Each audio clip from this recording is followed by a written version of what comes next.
From Hollywood, it's time now for... Johnny Dollar. Mr. John Dollar? Yes? Western Union, I have a message for you from New York. Oh? Please proceed Northern Hotel, Clinton, Colorado, as soon as possible. Yeah? Building irregularities suspected affecting several insurance companies. Will advise. Regards. Signed, Albert Davies, Chief Investigator, United Adjustment Bureau, New York, New York. Uh-huh. Would you like that mailed to you, Mr. Dollar? No, don't bother. Can you take an answer? Go ahead. To Albert Davies, Chief Investigator, United Adjustment Bureau. You have the address. Confirming. Exact time of arrival to follow. Sign that, Johnny Dollar.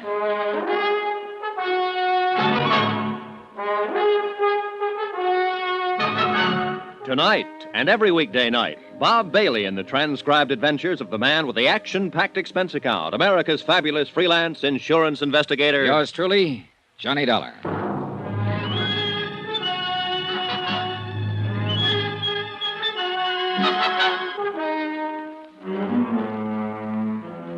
Expense account submitted by Special Investigator Johnny Dollar to the United Adjustment Bureau, New York City, New York. The following is an accounting of expenditures during my investigation of the Clinton matter. Or maybe racket is a better word. Expense account, first item, $105.63. Transportation by air, Hartford to Denver. Item 2, $28.50, Denver to Grand Junction. A place busy and bustling with uranium hopefuls. Third expenditure, $100. Deposit and rental on a car, which I used to drive the 105 miles through the rugged mountains due north of Grand Junction to Clinton, Colorado. A place that the rental agents had described as a sleepy little mountain town.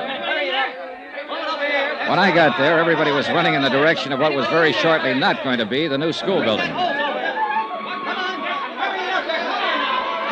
Like everybody else in Clinton, Colorado, I spent the next 3 hours or so helping to try and get the fire under control. Then finally, I left the scene and located the Northern Hotel, where the clerk was standing by waiting for me. Mr. Dollar? Yeah. Operator 18 New York City has been calling you for the last 4 hours. Mr. Davies, I believe. Oh, yeah. Could you put the call in for me? Certainly, I'd be glad to. I'll take it up to my room. I want to change my clothes. Certainly. Boy, take Mr. Dollar's bags up to 310. I shaved and showered, changed clothes, and unpacked. From my window, I could see the still glowing embers of the fire, red against the winter night. The school building was completely destroyed. Beyond, the snow-covered Rockies rose all about the town of Clinton, which I had yet to see. Johnny Dollar. I have your call now, Mr. Dollar. Oh, good, thanks. Johnny? Hi, Al. Say, I've been trying to get to you all day. I thought you were going to let me know the minute you got into town. Well, there was a fire here, Al. I had to pitch in and help along with everybody else. Oh, I see. Well, has Osborne contacted you yet about this case? Osborne? Who's that? Julian Osborne. Look, I talked to him in Clinton last night. He said he'd wait around the hotel until you showed up. He lives there, Johnny. He drove into Denver 2 days ago and told the insurance broker he thought a building that Great Eastern Fidelity covered was in real bad shape. Now, what building? Well, a new school that they just put up there, Johnny. Al, it was in bad shape. Worse shape now. It fell down about 4 hours ago. That was the fire, Al. Oh. Well, Great Eastern's in for $200,000. Look, Johnny, contact Julian Osborne and see what he has to say. Right. And call me back when you find out what's what. So long.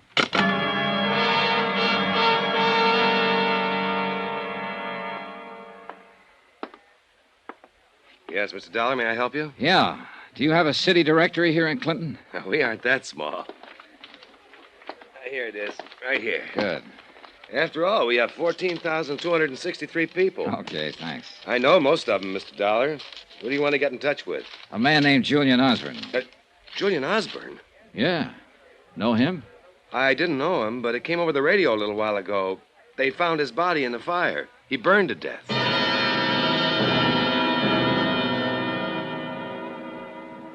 A 4-block walk down the icy streets of the town took me to the sheriff's office, and face to face with a heavy-set, owlish-looking man named Doherty.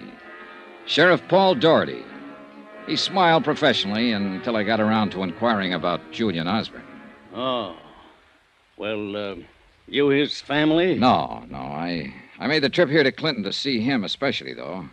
I just heard he was killed in the fire. Yes. Yes, too bad about Mr. Osborne. I don't quite understand about it, though. He was school janitor. Oh. What was your business with him, Mr. Dollar? Insurance investigation. Oh, Yeah, Osborne reported the possibility of something wrong with the new school. he did? To who? To our brokers in Denver. That's why they sent me out here. Well, your trip was for nothing then. Maybe? Well, you'd think if he had anything like that on his mind, he'd have come to me, wouldn't you? Yes. Did he? No, used to pass him on the street. Never said a word. Uh-huh. Where's the body? Morgue?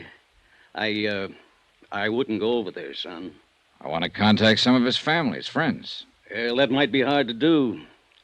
No family here, no close friends. Used to prospect for a living until he got kind of old. Then he took the job janitoring. Lived right there in the basement of the school. City'll bury him. I see. How long had he worked at the school? 6 months since the place was built. Mm-hmm. Who hired him? Principal, Florrie Hawkins. Florrie Hawkins. Where can I find her? Lives on Pearson Street. That's 1 block over and 2 blocks to your left. Number 326. 326 Pearson, huh? That's right. And son, Hmm? bad night to go calling on her.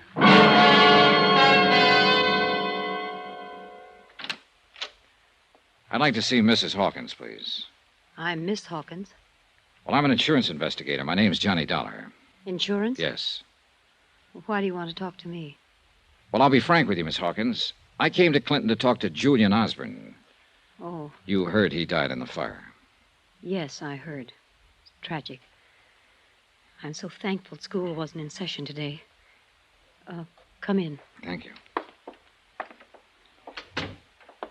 I know this has been a pretty grueling day for you, for everyone in this town, Miss Hawkins, losing your school and all. I wouldn't call on you except I feel it's important. Excuse me, please. Sure. Hello? Who? Yes, Sheriff. Yes, he is right now. Yes. Good night. There's just a couple of questions I'd like you to answer about Julian Osborne so I I'm can afraid get... I can't help you with anything, Mr. Dollar. What? You'll have to go now. Well, look, now, wait a minute. If you'd only... Please. I don't want to be impolite, but I'm tired. Very tired. Yeah, sure. That phone call wore you out. Please. All right, I'll go, Miss Hawkins. But I think you should know why I came here. I can assure you, Mr. Dollar, whatever the reason, I'm simply not interested. I was sent here because Julian Osborne advised the insurance company that he suspected certain building irregularities had gone into the new school.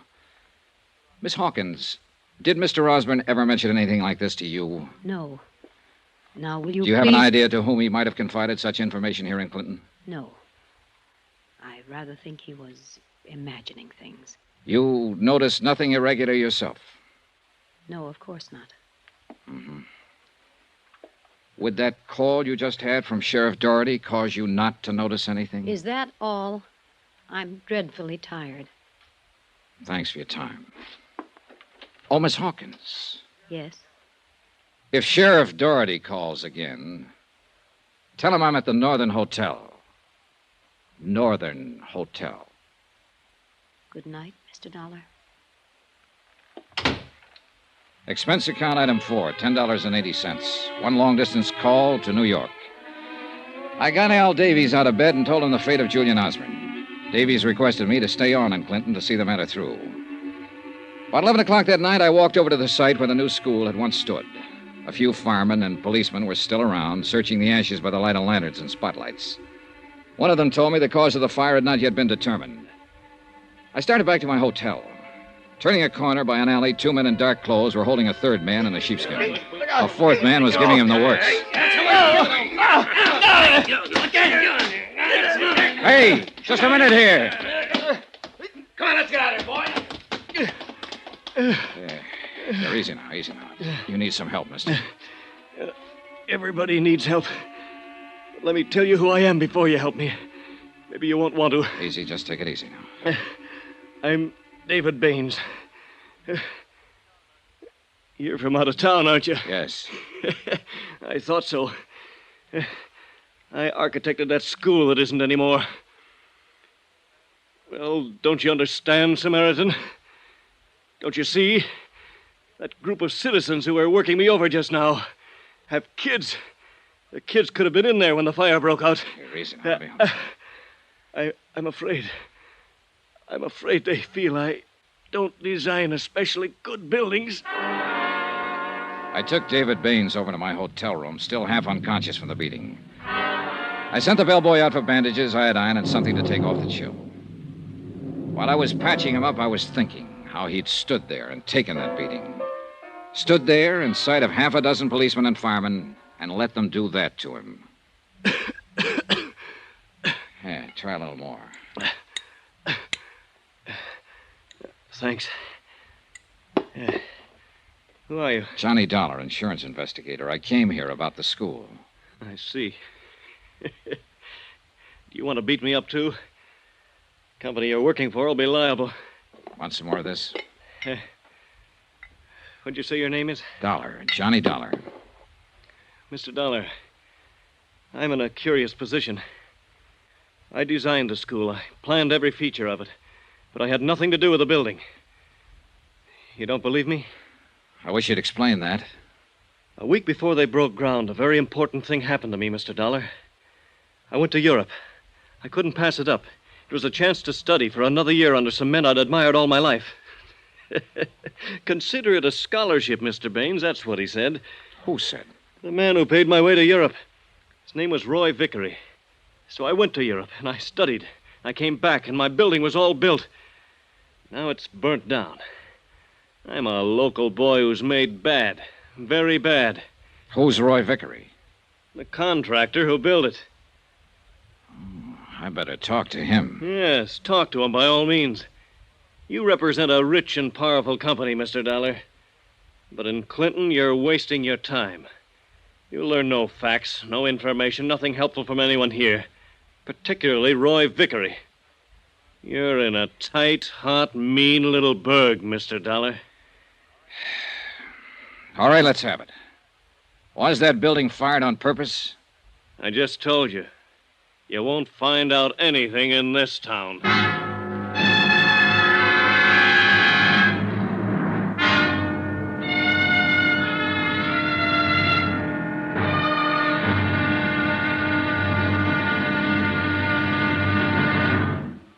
Now, here's our star to tell you about tomorrow's intriguing episode of this week's story. Tomorrow? Well, there's a lot of information to be had in a town that won't talk. And there are times when the silence screams all over the place. Join us, won't you? Yours truly, Johnny Dollar. From Hollywood, it's time now for... Johnny Dollar. David Baines. Hi. How's it going this morning? I'm staying off the streets. I don't want to be beat up again. I'd advise you to do the same. I can't very well do that. The city of Clinton has filed claim for their school building. I have to make an investigation. You're bucking a rough crowd, Mr. Dollar. Wait till you meet them all. I intend to. I admire you, but I think you're foolish. Good luck. Just a minute. What? Not only did a school building burn down yesterday, but a man died in that fire. If there was something wrong with it, I want to get to the bottom of it. I expect help from you, too. I'll stay here until I hear from you.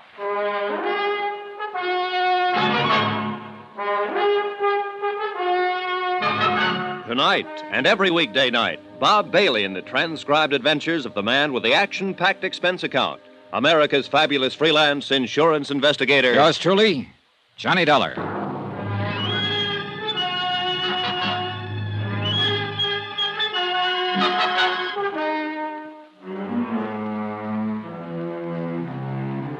Expense account submitted by Special Investigator Johnny Dollar to United Adjustment Bureau, 418 West 61st Street, New York City. The following is an accounting of expenditures during my investigation of the Clinton matter. That's Clinton, Colorado.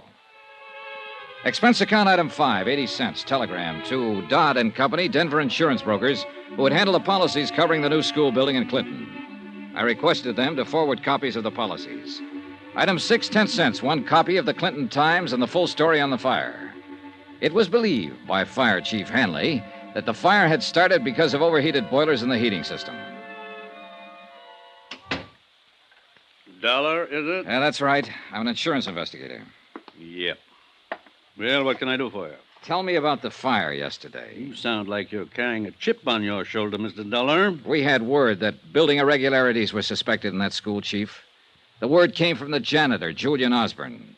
He burned to death in that fire yesterday, and the building's gone now. You get as head up as you want to, boy. I got my own troubles. I'll tell you what we think, and you can take it, whether you like it or not.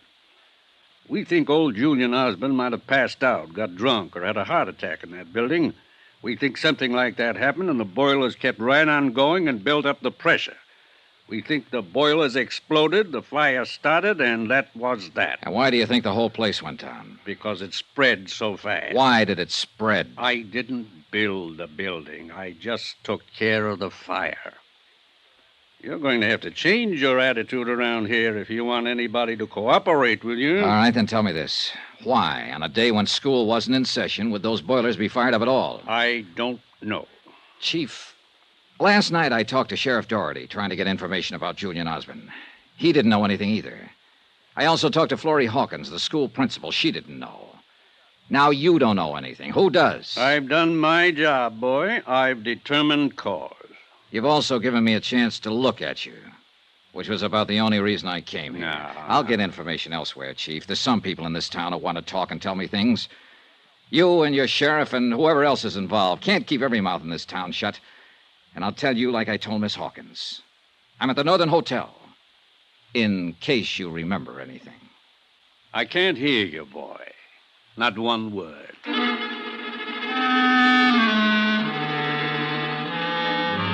Expense account item 7, $1.80, breakfast in the coffee shop of my hotel for myself and David Baines, who still looked badly battered from the beating he'd taken the night before. You're taking a chance sitting here with me. Hope you realize that. Am I? I'm public enemy number 1 in this town. I'm the man who built the school that didn't stay up. Look, Baines, I want you to tell me all about it. If you have any information or knowledge that would be helpful in this investigation, then you better give out with it right now. What specifically do you want to know? First, the town. You know what this place is? It's a backyard. And only the rich kids can play here. Vickery, Hanley, Doherty, those are the rich kids, Mr. Dollar. The rest of us are, well, we live across the tracks. Let's start with Vickery.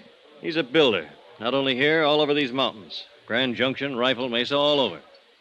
He's got $1 million and 1,000,000 angles. He's the one who sent me to Europe to study for a year after I completed my plans for the new building. Got me out of the way. Okay. Fire Chief Hanley. A friend of Vickery's. And any friend of Vickery's is going to get rich, one way or another. Sheriff Doherty. He keeps the law orderly for Vickery. Very necessary. Okay, then. The fire itself. Chief Hanley says the school boilers blew up and caused the fire. There was no reason for those boilers to be fired up. No reason. If they were fired to blow up. They had automatic shut-off equipment. What about Julian Osborne? You say he notified the broker in Denver that something was wrong with the building, and that's how you got here. I don't know. They might have fired it for money, too. I told you I was in Europe until they constructed it. I got back in Clinton 4 days ago. I went over to see my building. They used my outside drawing, Dollar. Wooden beams where I indicated steel girders. Only half the plumbing and heating system, other things. It looked like they'd made it up as they went along. Did you talk to anybody about it? Oh, sure. The contractor. Vickery. Vickery. He told me to keep my mouth shut and be a good boy. Do you think he got you out of town during the construction so you wouldn't interfere? I think so. I'm not important, but it was the easiest way. I understand Mr. Vickery's a little unpopular today. What? A delegation went out to his house to hang him or something. Baines was partially right. A delegation had gone out to see Roy Vickery in his polished pine domain at the end of town. They were still there when I drove up in my rented car. 20 or 30 irate citizens demanding an explanation for the lost school. 10 uniformed men from Sheriff Doherty's office formed a half-moon circle in front of the main entrance, their holsters unbuckled. The sheriff himself was directing the operation. All right, just a minute there. Hello, Sheriff. Huh? Johnny Dollar. I talked to you last night. Oh, yeah. Chief Hanley called me about you. The chief called you, and last night you called Florrie Hawkins. That was nice. Keep the wires burning. Chief said you came over to see him. Used abusive language. Tried to cause trouble. The chief was mistaken. I wasn't trying to cause trouble, Sheriff. There's enough of that in this town. I was just trying to find out how the fire started yesterday. The chief told you how it started. I didn't believe him. Now, what do you think of that? You better watch your step around here, Mr. Dollar. You seem to be looking for arguments all the time. Not at all, Sheriff. I'm misunderstood. We understand you all right. How's Mr. Vickery? He's all right, and he's going to stay all right. I'm sure he will. But these people don't like their school burning down. It's expensive. Also, their kids could have been in it. I want to see Mr. Vickery about that. He isn't seeing anyone, Mr. Dollar. And we aren't letting anybody in to see him. Really? Did any of you people hear that? Now, look here. Hey, listen, folks. Listen to me, will you? Look. Now, listen. I'm an insurance investigator. I'm worried about what happened to your school yesterday. Keep quiet. They tell me Mr. Vickery built that school. The architect who designed it said it wasn't built to his specifications. Now, I want to go in and ask Mr. Vickery about that. The sheriff here doesn't want me to do that. I'll get you for this, Dollar. Wait a minute.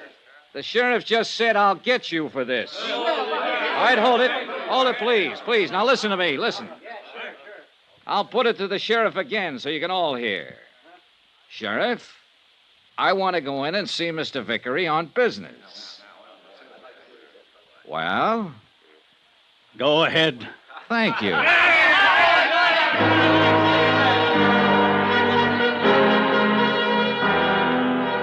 At a direction from Sheriff Doherty, the wedge of deputies opened up long enough for me to walk through the wrought iron gate and up the steps to the Vickery mansion. A tall man in a white jacket answered the door and ushered me into a den that was stocked with good liquor and big leather chairs. Finally, a big man in a blue suit walked in.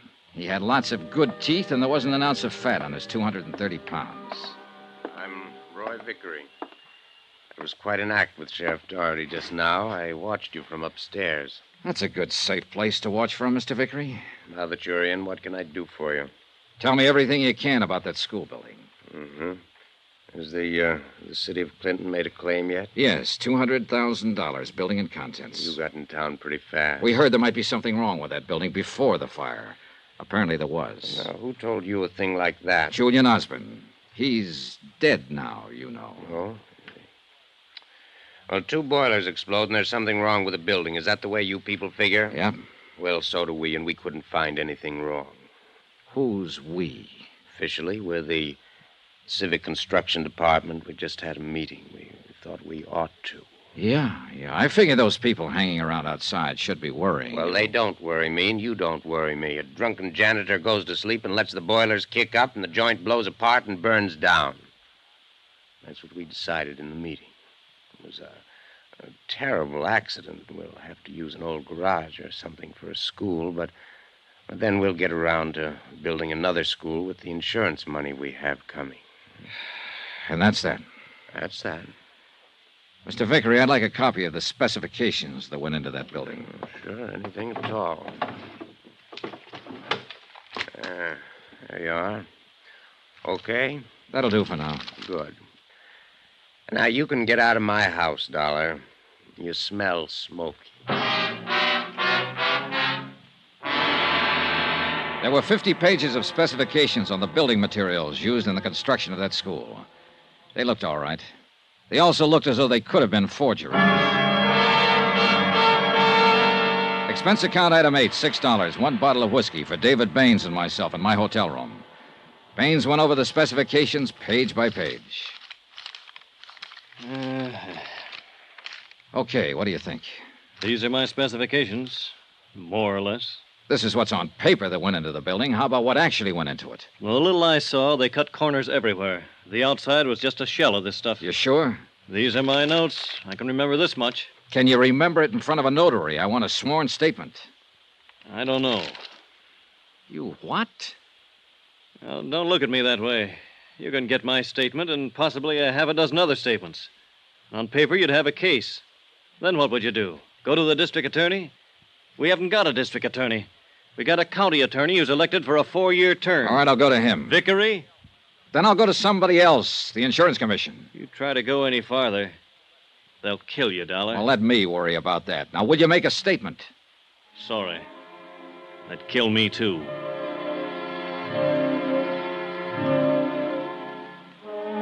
And that's the way matters stood in Clinton, Colorado, 24 hours after their new school building had burned down and a man had died in the flames.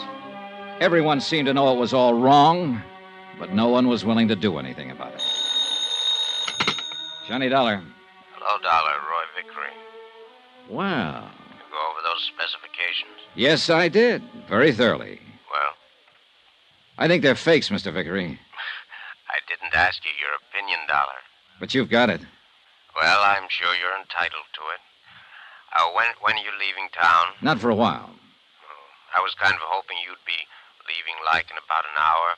You'd make good connections then. Sorry. I haven't really gotten around as much as I want to yet. You saw me.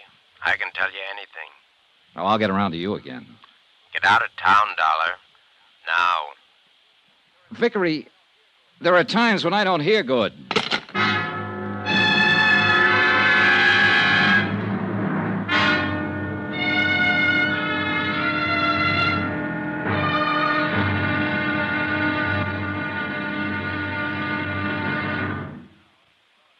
Now, here's our star to tell you about tomorrow's intriguing episode of this week's story. Tomorrow, a lady who promised to love, honor, and obey a building inspector, but wound up a widow.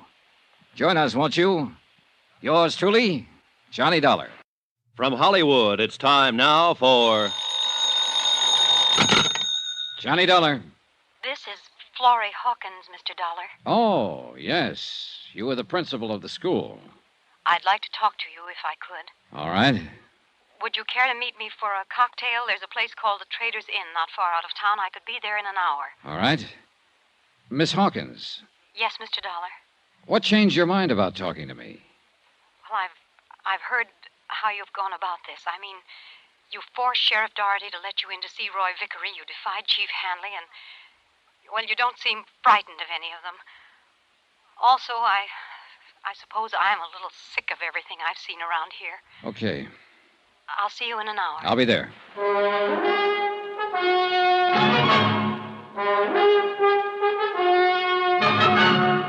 Tonight and every weekday night, Bob Bailey in the transcribed adventures of the man with the action-packed expense account, America's fabulous freelance insurance investigator. Yours truly, Johnny Dollar.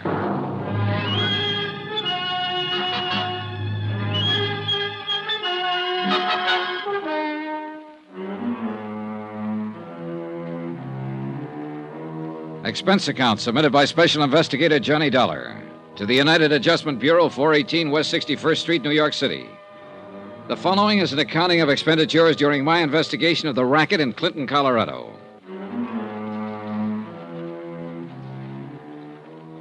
Expense account item 9, $10, one dinner and 4 drinks for myself at the Trader's Inn, 5 miles outside of Clinton, where I waited for Florrie Hawkins to appear. I'm sorry I'm late. Oh, well, that's all right, Miss Hawkins. Sit down, please. Would you like something to eat? A drink, maybe? No, thank you. What's the matter? What is it? Oh, I can't help looking around. I hope no one sees us together. I mean, that would be difficult to explain. To explain to whom? Your friend, Sheriff Doherty, for one. Oh, Last night when you came to inquire about Julian Osborne, Sheriff Doherty called and told me to get rid of you and not answer any questions. yeah, I guessed that. Did he tell you what would have happened if I had stayed and you had answered some questions? No. I can imagine it would have been something that would have barred me from teaching for the rest of my life. That sounds incredible. No, not too. I've been looking at your little town, Miss Hawkins. A school building can be made of paper, go up in smoke, a man can be killed, and none of the responsible people, the man who built the building, the fire chief, the sheriff, seem to care too much. You asked me about Julian Osborne. I knew he wrote your insurance company, or called them, and told them the school building wasn't right. He told me he was going to do it. I see. I knew it wasn't right, too. Everyone who worked in there, who worked on the building, knew it wasn't up to specifications. Then I'll contact some of those people. Well, that may be difficult. Julian Osborne spoke up, and he burned to death. Yeah, but that doesn't mean you can't speak now or any of the others. I'm willing to speak about that building now. Now I'm willing to help you. I don't know about the others. Will Mr. Baines help you?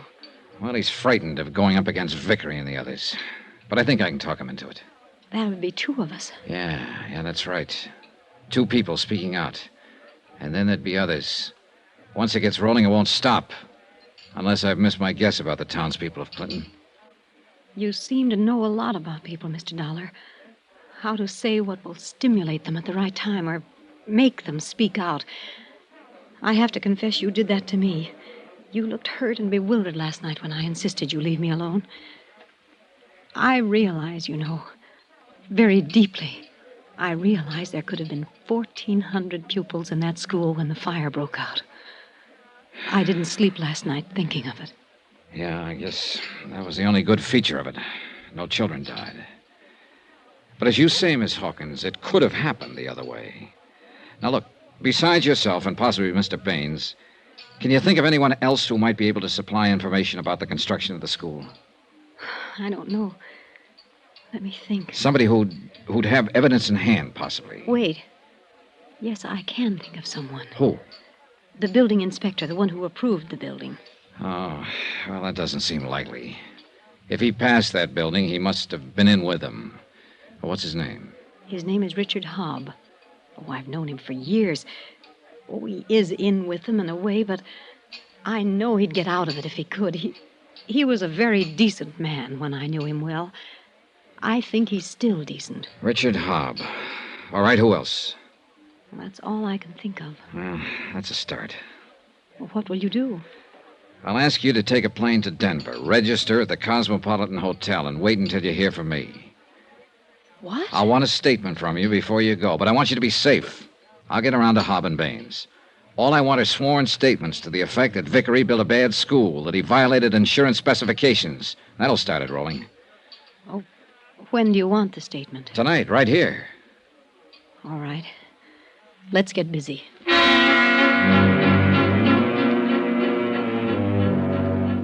It took an hour to get the statement. After that, I drove her to Grand Junction to catch a plane. Expense account item 10, $1.50, telegram to a friend of mine in the private detective business in Denver. I asked him to meet Florrie Hawkins' plane, see that she was safe and comfortable, and keep an eye on her during her stay in Denver. Then I drove back to Clinton. Item 11, 10 cents, another phone call. This one to David Baines. Yeah, Dollar? Baines, Florrie Hawkins made a statement about the school building and the fire. She's tired of being scared and shoved around. Now, how about you? You want a statement from me? Yes, comparing your specifications with what you saw that actually went into the building. Will you make it out and take it before a notary? All right. If she can, I can. Then what? Then go down to Denver and wait to hear from me. I'll make the statement, but I won't leave town. You'll help me a lot if you do. Sorry. You'll be in danger here. I feel brave. If you're going to play it so broad, I'll do it too. I took his statement directly to the post office and mailed it to myself at the Northern Hotel. Expense account item 12, 40 cents phone calls. I telephoned Sheriff Doherty, Fire Chief Hanley, and County Attorney Contractor Roy Vickery and told them that I had a sworn statement regarding building irregularities. Sheriff Doherty snorted and hung up. Chief Hanley yawned and told me not to bother him. And Roy Vickery just laughed. About 8 o'clock that night, I was at the home of Building Inspector Richard Hobb, a nice home in a nice part of town. The woman standing in the doorway was tall and blonde, holding a drink and smoking a cigarette. Yes? I'd like to see Mr. Richard Hobb. I'm Johnny Dollar. I'm Lucille Hobb. He isn't home right now. But you can come in and wait for him and talk to me. I'm not bad company. Would a drink help? Help what? Whatever's wrong with you. You look tired, Mr. Dollar. It might, but I'd rather not. I just came by to talk to your husband. You said that. What do you want to talk to him about? Business? This time of night? Let's stop talking about him. What do you say? Look, you probably missed your dinner tonight, and you've been getting all of your nourishment out of a bottle, so I'll come back later. You're afraid Dick will walk in. No. I'm not afraid of that, Mrs. Hobb. He's already walked out, and you're feeling sorry for yourself. What?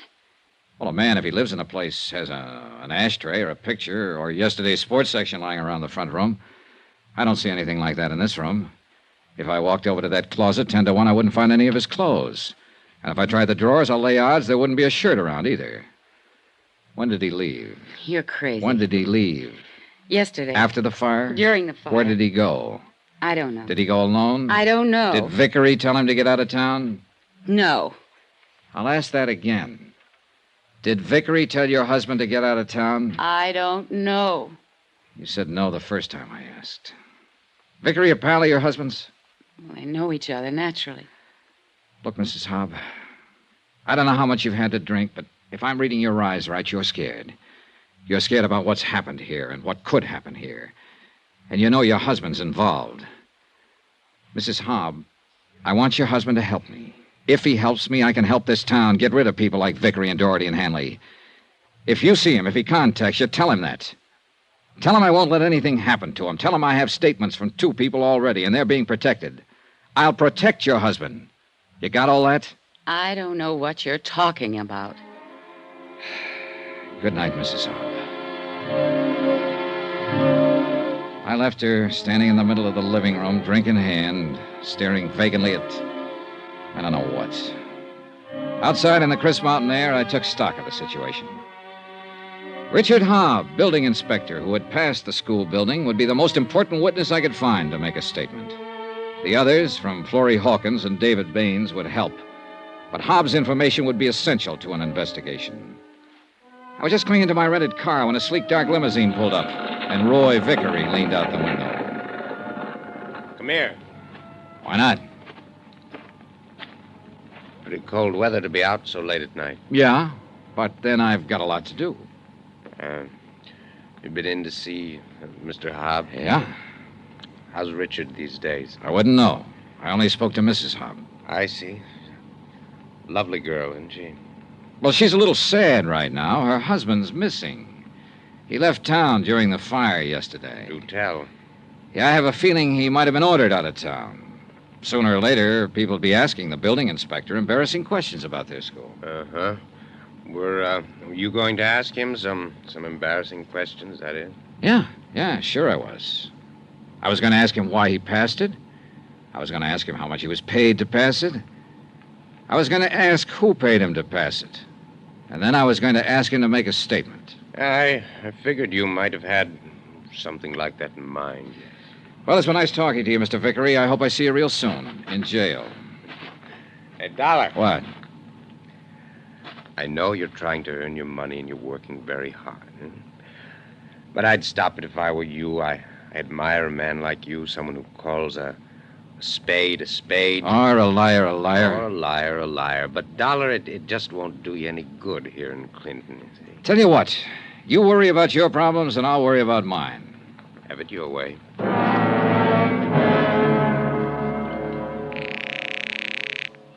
Ready with your call to New York, Mr. Dollar? Right. Go ahead, please. Hi, Johnny. Hello, Al. Hey, look, Al, it's a mess here. I've made a little headway. I mean, I'll have a couple of statements coming in, but no concrete evidence yet. Well, what do you think? The school building was a fix or something or other. Money somewhere. I haven't been able to find out. The town's sewed up tight, civically and politically. I can't expect any help from the law or the fire department here. They're in it, too. Oh, that kind of thing, huh? Afraid so. I need help. We'll be there in 24 hours. If they want to play it that way, we'll play it that way. 20 minutes after I hung up the phone and was in bed, I found out how much of a mess it really was. That's when my hotel door opened and a man lurched across the room toward me. Dollar, I've got to tell you, I wanted to get to you yesterday. He stood in front of me, swaying back and forth, his hands clutching the front of his coat. He fell before I could get to him. 3 bullet holes formed a neat trio across where his tie pin should have been. I ran my fingers through his coat, pulled out his wallet. The license read, Richard Hobb, age 39, occupation, building inspector.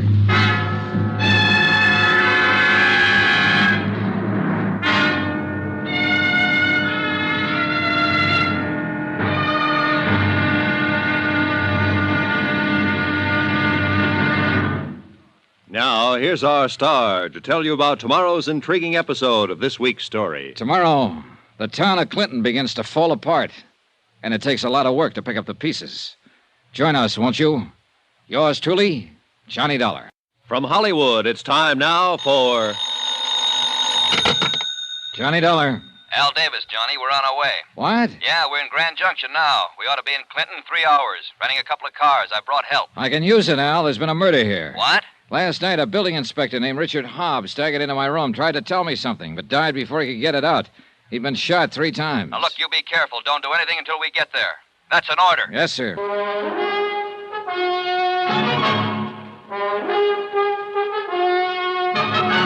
Tonight and every weekday night, Bob Bailey in the transcribed adventures of the man with the action-packed expense account, America's fabulous freelance insurance investigator. Yours truly, Johnny Dollar.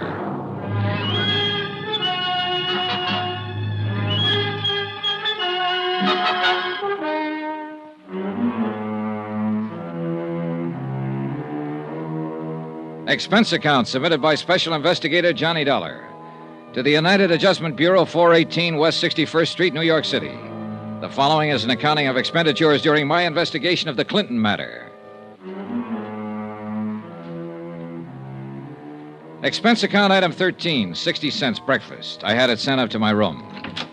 Right behind the bellhop appeared the tall figure of Sheriff Doherty. How about inviting me for a cup of coffee? Sure. Sit down. Help yourself, Sheriff. Thank you. You know, you're a mighty lucky man. In what way? I was almost holding you for murder, boy. That Hobb fella. Oh, that, yeah. You're looking into it, I suppose. Yep, we're looking into it. I hesitate to ask, but are you getting anywhere? We figure he was shot sometime last night. Found his car downstairs all smeared up. Might have driven in from someplace. Where? We don't know. Well, do you know he blew town when the school fire broke out? We talked to Mrs. Hobb. I talked to her myself. Yeah. Naturally, we want to find out everything we can about this matter. Now, Hobb came up here last night and died in this room of gunshots. Why do you suppose he came here? I never knew the man, Sheriff. I talked to someone who did know him once. She said he'd been a pretty decent man at one time.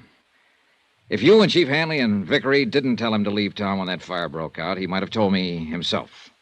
His conscience might have hurt him about passing a building that never could have stood an inspection. Go on. He might have heard that I was in town investigating it.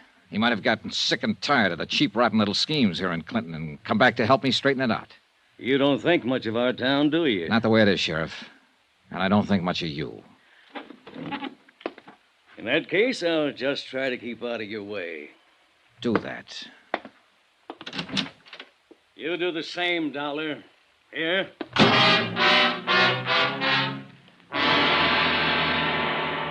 2 hours later, Al Davies and a contingent of special operatives arrived in Clinton. Toby O'Brien from Continental States Insurance. Rob Schwartz and the Minx twins from Columbia Adjustment, giving us a friendly hand. Todd Weaver, who just finished a case with the Canadian Adjusters Limited.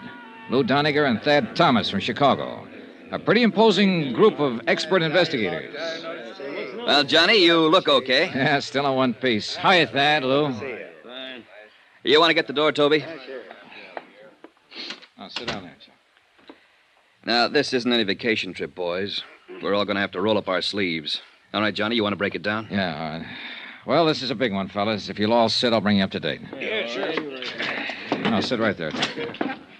3 days ago, I came here on a tip that building irregularities were suspected in the new school building.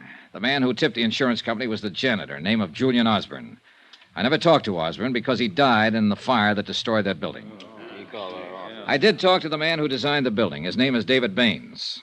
He claims none of his specifications were followed in the construction. So that's why it caught fire and went down so fast. His statement right here. Now, I talked to the school principal, Florrie Hawkins. She supports Baines' statement. I wanted most of all to get a statement from the building inspector who passed the building, Richard Hobb. Hobb was murdered last night. No wonder you need help. All right, now, the sheriff, the fire chief, and the building contractor are all in on it. And there are too many leads for one man to follow, too many people for one man to talk to. The sheriff is making an investigation of Hobb's murder, but we'd better make our own.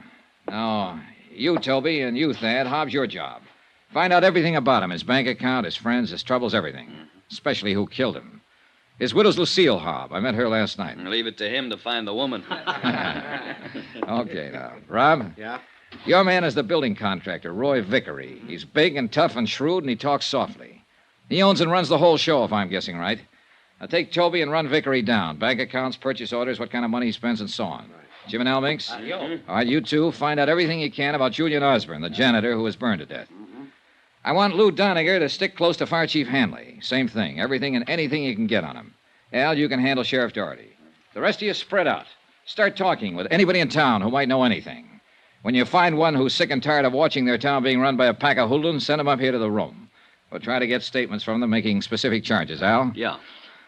I want to guarantee every one of them security. So take them down to Denver, give them protection until it's safe to walk the streets here. If that's necessary, I'll arrange it. It's necessary. All right, now report back to me anytime you want. Don't push anybody around. Don't let anybody push you around. Okay, let's get to work.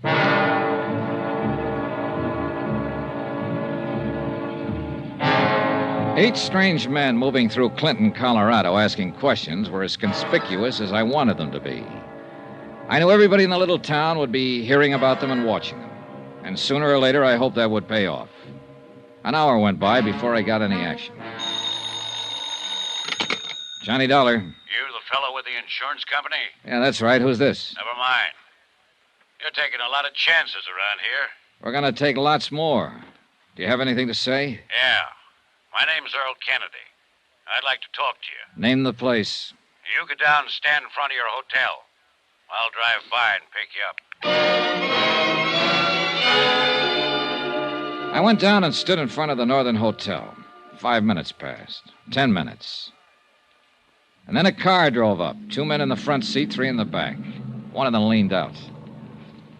Dollar? Yeah. Come on, get in.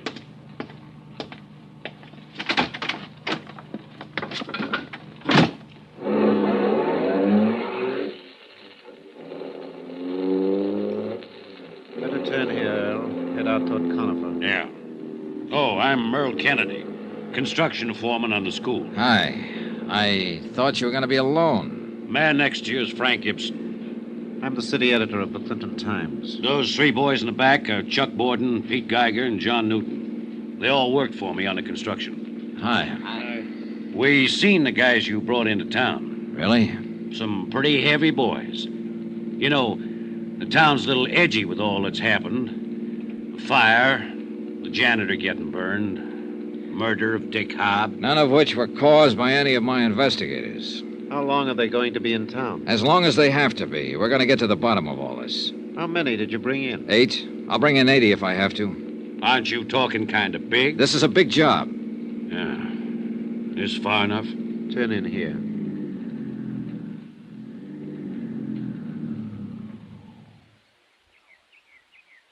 Now what? Just want to talk to you.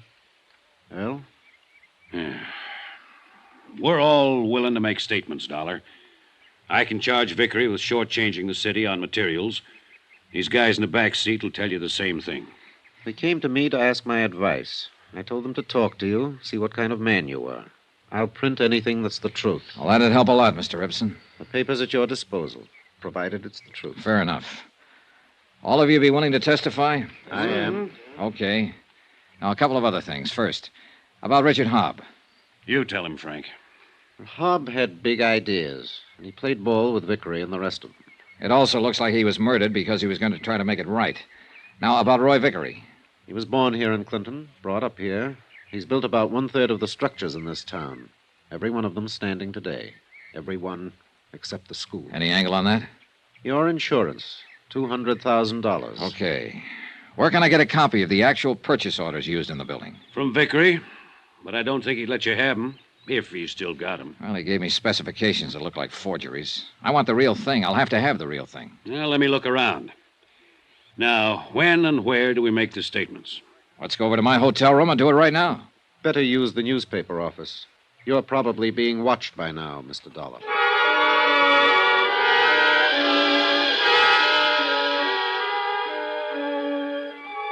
Expense account item 14, $10, legal fees. 2 hours later, I hired a notary to attest the sworn statements of Earl Kennedy, Frank Gibson, Charles Borden, Peter Geiger, and John Newton. They were damaging statements that would bear considerable weight in a courtroom, but they were not enough to bring the matter before a court. Al Davies was waiting for me when I got back to my hotel room. Hi. Hi. Come here. What is it? We've got friends. Yeah. 1, 2, 3, 7. Mm-hmm. They've been gathering around the hotel now for the last hour or two. Any of the boys run into trouble yet? No, none they couldn't handle. This could be ticklish, though, Johnny. Huh? Well, if those down there provoked an open showdown. Yeah, that might be the idea. We aren't ready for anything like that yet. We're getting there. Come in. Well, hello, Sheriff. This is Mr. Davies, our chief inspector. Davies, are you the man who brought these troublemakers into town? I brought 8 assistants with me, Sheriff. They're troublemakers. They've been going around asking questions, upsetting folks, getting in the way. I'd hate to see any of them get hurt. Like with those out there on the street? Those men out there are a group of indignant citizens who came to see me in a body and protested this investigation and the way it's being handled. They look more like hired bully boys, Sheriff. I'm asking you and Mr. Davies to withdraw these men you have working in Clinton. I'm asking you to do that by sundown. Suppose we don't, Sheriff. Then you'll take the consequences. Now, wait a minute. What? I don't want to keep you in a state of suspense, Sheriff. We're willing to take the consequences. What? If that crew out there shoot as well as they look, they're pretty rough people to go up against. Let me tell you, every man in this investigation is armed. We won't be intimidated, shoved around, or bullied by you, those bums out there, or anyone in this town. Now, you tell that to Mr. Vickery and Chief Hanley. And then you go home and stand in front of a mirror, Sheriff, and tell it to yourself. You gave us till sundown to get out. I'm giving you until sundown to resign as sheriff. Now, if you don't do that, I'll see that you're forced out of office. Now, what do you think of that? You must feel mighty strong to talk like that. See this, and this, and this. These are all sworn statements from people in this town who aren't afraid of you and Vickery and the others. You'd be surprised how many other people around here are on the verge of making statements, on the verge of not being scared of you anymore. So where are we, Sheriff? I'm going to kill you. Not now, you aren't. Come on, get out of here.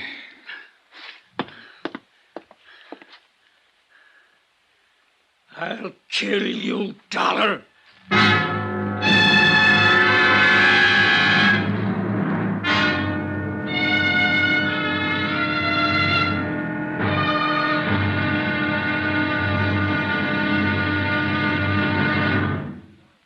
Now, here's our star to tell you about the final exciting episode of this week's story. Tomorrow, the end and the beginning of Clinton, Colorado. It all happens when the smoke clears. Join us, won't you? Yours truly, Johnny Dollar. From Hollywood, it's time now for... Johnny Dollar. Toby O'Brien, Johnny. Heard you had a run-in with Sheriff Doherty. They say you gave him till sundown to resign his office. Yeah, I don't think he will, though. He'll have to do something close to it. I got some information on Richard Hobb, the building inspector who was murdered. Yeah? Hobb deposited $20,000 in the bank last year. What's that? Now, wait. Hobb's salary as city building inspector was $7,500 per annum. The $20,000 went in 4 $5,000 deposits. Holy. And now, wait, there's more. Those deposit dates coincide with OKs Hobb made on the school building. He was paid off after each inspection. Johnny, we got it on paper. We got some other things on paper, too, Toby. Hold on. Keep digging.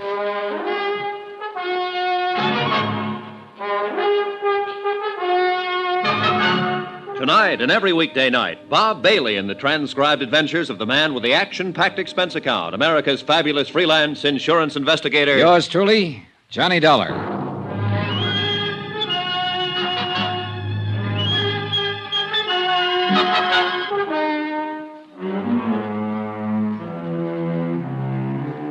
Expense account submitted by Special Investigator Johnny Dollar. Location, Clinton, Colorado. To United Adjustment Bureau, 418 West 61st Street, New York City. The following is an accounting of expenditures during my investigation of the Clinton matter.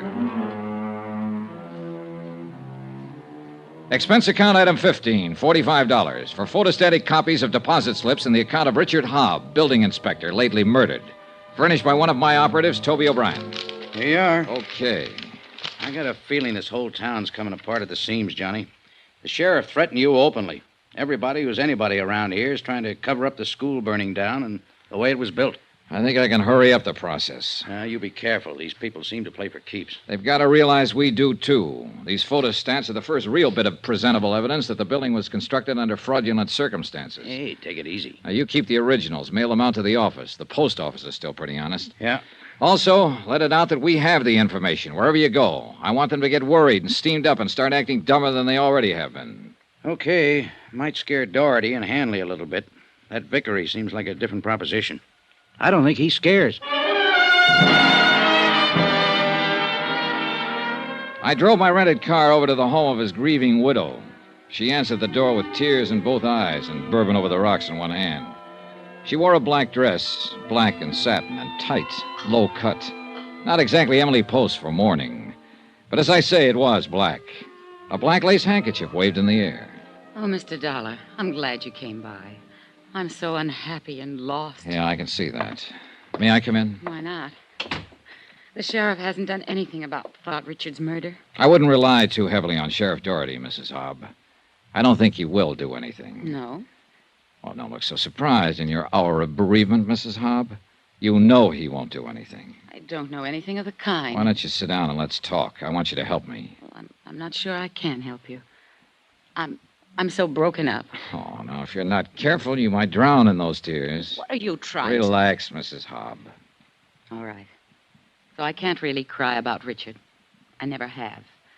But I thought it was expected of me. Some people might expect it. I don't. Now, look.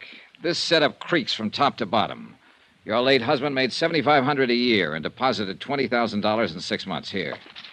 Figure? I don't know anything about his money.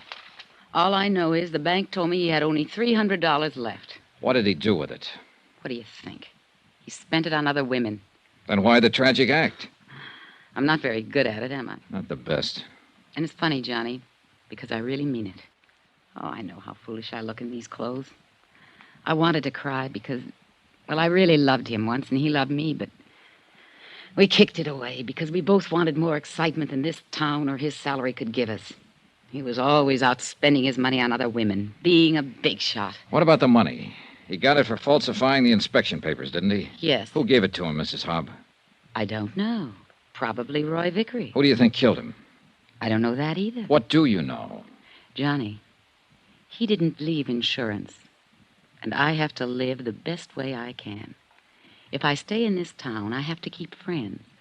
If I don't want to keep them, I have no choice but to move. And that takes money. I wonder what could possibly be going on in your mind. Your company handles insurance, doesn't it? 263 different kinds. Are you particular what kind of premiums you collect? Well, we pay off on a lot of things. Just what kind of insurance were you thinking about? $2,000 endowment. Got your pen? No, but my word's good at the cashier's cage. What do you got? And I'm trusting you. Richard got that $20,000 from the Clinton Gravel Company for services rendered. Know who owns the Clinton Gravel Company? Roy Vickery? That's close enough. Last night after you were here, Richard came back. I told him what you'd said to me. He said Vickery and the others were going to make a patsy out of him. So he left to see you. And got shot up. Hey, wait a minute. Vickery was outside your house when I left. He might have done it himself. That's all I can tell you. Now, do I get my insurance? If what you say is true, Mrs. Hobb, I'll have to check first. Well, you'll find out. Say, where do you come from, anyhow? Hartford, Connecticut. Connecticut. Say, I got an idea. What's the housing situation in Hartford? Rough. For you, Mrs. Hobb. Very rough.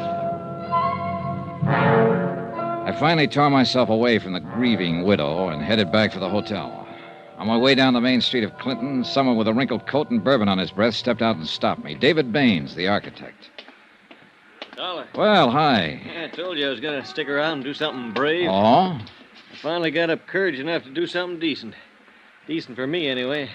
For anybody else, it'd be too low to talk about. What was it? Well, I'm not much of a lawyer, but they say there's a statute in the books that says a private citizen may commit a crime to prevent a greater crime from being committed and still go free. Is that right? I wouldn't know. Well, I committed a crime. 2 crimes. Dishonor to my noble character, disappointing the trust of a young woman. That was the first one. Then engineering a theft. I'm a Fagin. That's what I am.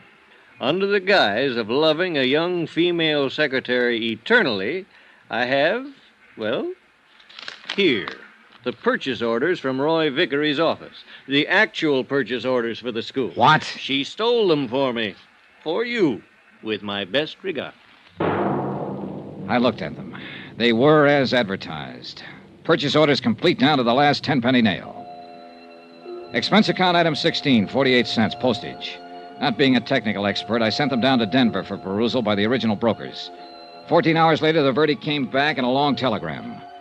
The materials used in the school construction were not passable.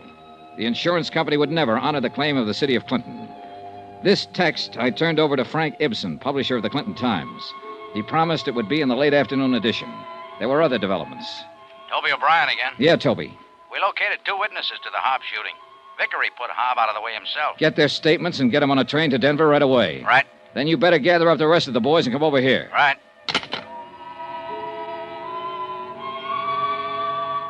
Expense account item 17, 10 cents, one newspaper.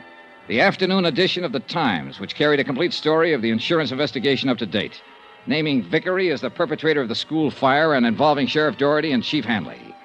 I phoned Frank Ibsen and explained his next edition could carry the story of Hobbs' murder by Vickery. Ibsen said he'd make up an extra for that. I'd no sooner hung up the phone than I had visitors. Want to come with us, Dollar? Not particularly. Who are you? Deputy Egan. Sheriff Doherty wants to talk to you. I've already said all I want to say to him. Get out. Guys? Oh, no. Take him out of here. There was strictly no contest. I walked out of the room with a deputy on each side of me and Egan behind me. We were in front of the hotel when I saw Toby O'Brien, Al Davis, and John Newton coming toward the entrance. I kicked out at the nearest man and yelled for help. A few of the local citizens joined in the fight, and Sheriff Doherty's 3 deputies got the worst of it. We took them all back up to my room. Now, sit down. All right, Egan. You're going to be arrested for this, Dollar. Where were you going to take me? Where? Place on the edge of town. Clinton Gravel Works. Why? Doherty said to bring you back. He wanted to see you. Who's there with him? I don't know. The Clinton Gravel Works was a large building and tall shaft set on the edge of a frozen lake. Parked near the entrance was a long black limousine, such as a well-to-do contractor might drive. A white supercharged sedan, such as a fancy Western sheriff might use, and a red sedan, unmistakably belonging to the fire chief. We covered all the exits, and Toby O'Brien and I went in the front way. We were halfway up the steps when things began to happen. You all right? Yeah, come on.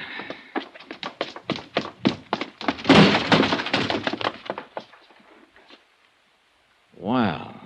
Hello, Dollar. All right, lie still, Vickery. I stayed still for you too long. I should have put you out of the way. The same as you put Hobb out of the way. Better. This one's gone. Who is he? Fire Chief Hanley. Vickery, where's Doherty? He's out shooting his gun some more, Dollar. I hope he gets you, too. I hope. He's backstairs, Johnny. Yeah. Stay away from me, Dollar. The place is surrounded. Throw down the gun and walk out with your hands behind your head. Toby.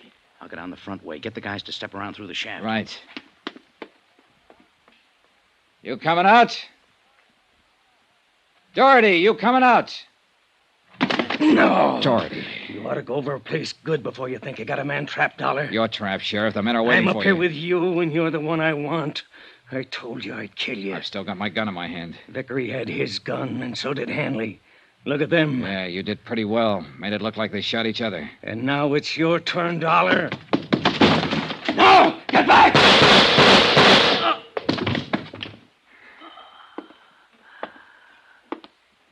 Okay, Johnny? Yeah, just a nick. Hey, get a doctor, will you? Yes, sure. Well, Sheriff? I guess I kind of forgot some. Yeah, what's that? The part about the falling out among thieves, Dollar. That was Sheriff Doherty's last statement. He died on his way to the hospital. Roy Vickery recovered and was arraigned on charges of murder, conspiracy, 28 counts all told. Chief Hanley was dead. Expense account item 18, $62, board and room. Item 19, $58, miscellaneous. Item 20, $164, transportation back to Hartford. Total expense account, $2,385.03. Yours truly, Johnny Dollar.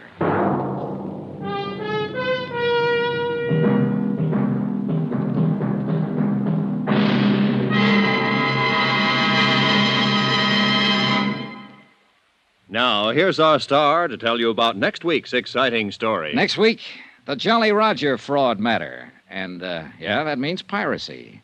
Of a kind that would have made Captain Kidd look like a bungling amateur. Join us, won't you? Yours truly, Johnny Dollar.